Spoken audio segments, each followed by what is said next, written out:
time to bring back Ms. Neelam Makhijani, CEO of ChildFund India. Ma'am, thank you for being with us all this while and joining the program right through.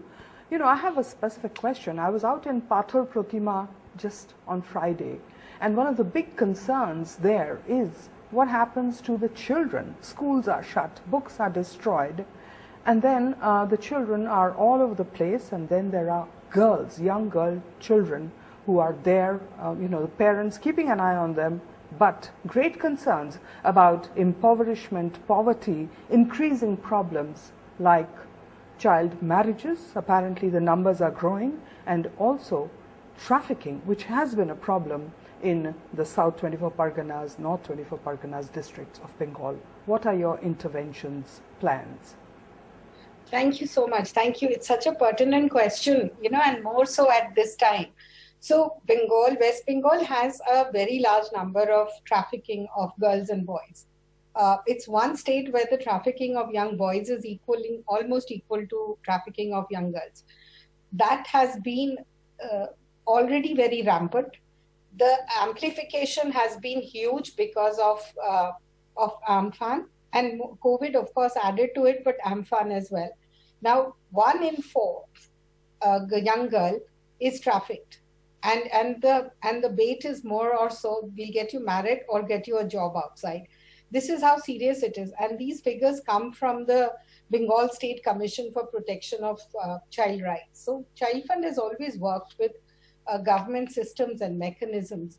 Because of Amphan, all the systems, protection systems, everything is dysfunctional at the area.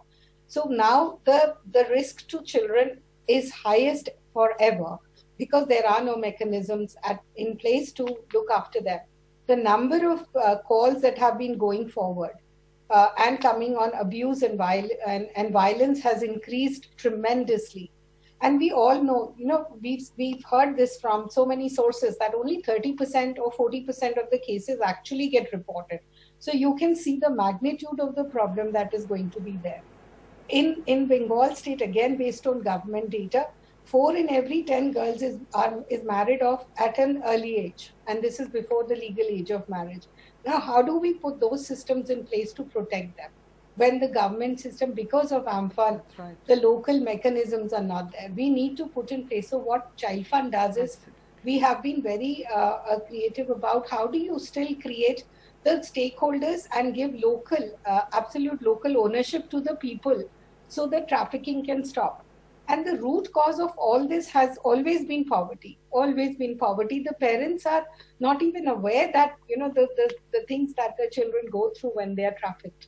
So what ChildFund would do and has been doing across the country and more so in Bengal are putting in place the village community protection, child protection committees, which actually are the police and the local stakeholders take the ownership to make sure that trafficking stops.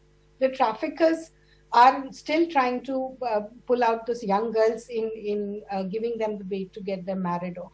And this is where the highest risk is. The whole system is... That's right, Neelam.